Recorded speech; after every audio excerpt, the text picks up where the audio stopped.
SN wrote an article about any story. How's it going? It was good actually, and I already have an interviewee, and I also came here to ask a permission slip because we're now starting to interview. Okay, so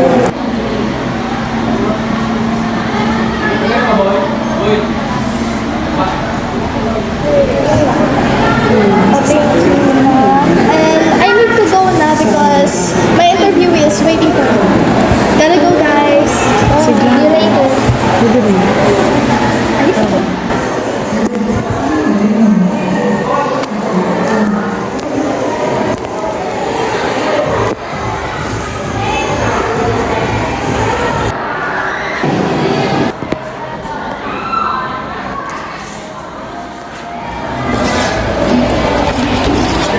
So, ready ka na? Yeah, I'm ready. So, how does it feel to be a 24 years old senior high school student? Okay naman, medyo hesitant at first kasi nga ganito yung age ko. Pero I'm working on it. So, what pushes you to study and to continue studying? Actually, I had a difficult upbringing and my dream is the reason why. If you don't mind, what do you mean difficult upbringing? Kasi Tatlong babayang nasagip ng mga pulis mula sa ni-raid na bar kahapon sa Makati City. Kabilang dito ang isang menor de edad. Hiniinalang bugaw ito ng kanila mismong sariling kamag-anak. Patuloy pa rin ang investigasyon ng mga otoridad at nasa kustodiya na rin ng pulis ang mga nasabing bugaw upang isailalim sa counseling. Patuloy namang pinaghahanap ang mga salarin sa pambubugaw.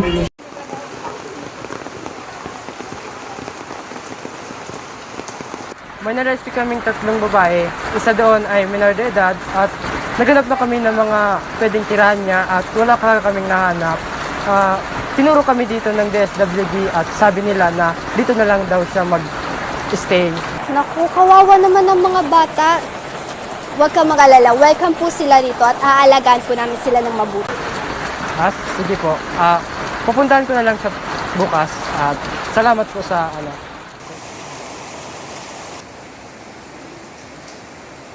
Good afternoon po. Ay, magandang hapon din. siya na ba si Gladys? Opo, ako na po sila. Halika, tuloy ka.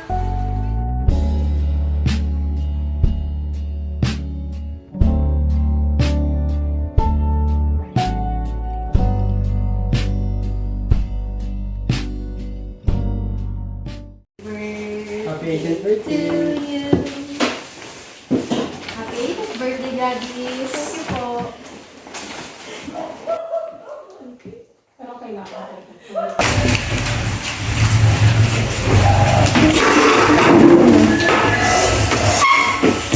Senior high school ka na pala, anak, no?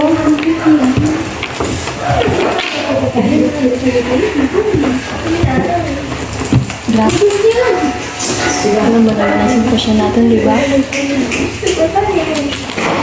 Alam mo, walang kasiguraduhan ang kinabukasan mo sa amin ng papa mo. Napag-usapan namin ng papa mo, paano kaya kung... Di ba may trabaho ka dati? Paano kaya kung bumalik ka mo?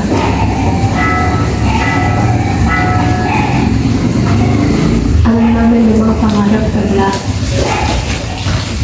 Pero wala kasing kasiguraduhan na kaya namin sustentuhan ng papa mo mga pangarap mo.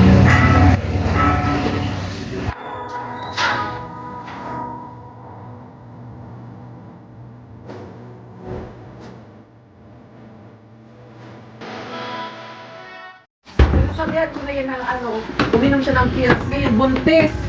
Kulang sila ako ng isang call girl. Oo, yun. Alam niyo ba yung kaninang nasa table 1? Nakakainis na. Sobra-sobra na mag-request. Kahit hindi naman nakasama sa tip. Alam niyo sa totoo lang, kung wala lang talaga akong pinag-aaral at saka binubuhay ng mga kapatid, matagal na akong umalis dito. Ay, sus, parang di ka pa sanay. Araw-araw nga, ganyan ang customer eh. Hoy, tama kasi yung sinabi ni Glycel na marami silang request pero kakarap may choice na talaga ako, malis na ako dito sa Pero sa sitwasyon ba namin na yun, naiisip mo umalis? Kung ako hindi, galitan yung makakuha ng pera rito. Mas lalo na ako, hindi ako alis dito. Kung alis ako dito, saan ako pupulutin? Sa kangkungan? No way. Ayos-ayusin nyo. Hindi kayo aalis dito. Makuwalan ako ng Colbert. Ang hirap-hirap pa naman.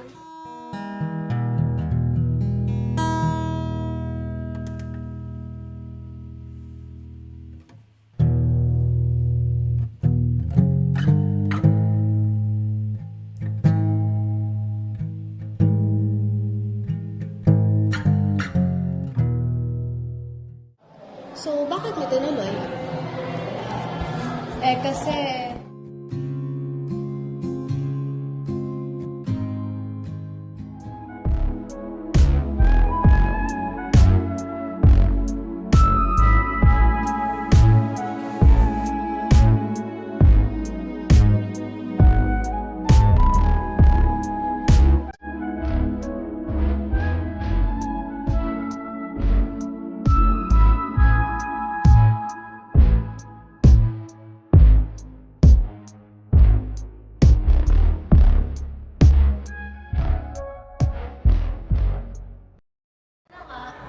this is the reason why I wanted to join a study.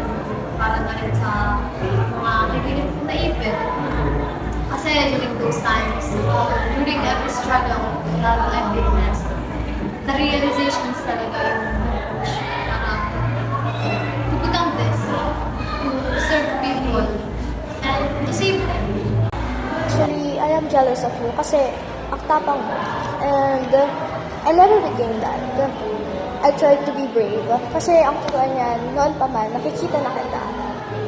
At kilala kita. At sa totoo lang, natakot ako. And I never became brave enough to speak up for you. This is my way to compensate for you. And actually, hinahanap kita. And napag-alaman ko na naghahanap ka rin ng journalist. So, I was trying to write an article for you. So, on behalf of you, I was going to be brave enough. Brave enough to speak up. To speak up for everyone. And to speak up for you. Nasa kustodiya na rin ng pulis ang mga nasabing bugaw upang isailalim sa counseling. Patuloy namang pinaghahanap ang mga salarin sa pambubugaw. Ate Gladys?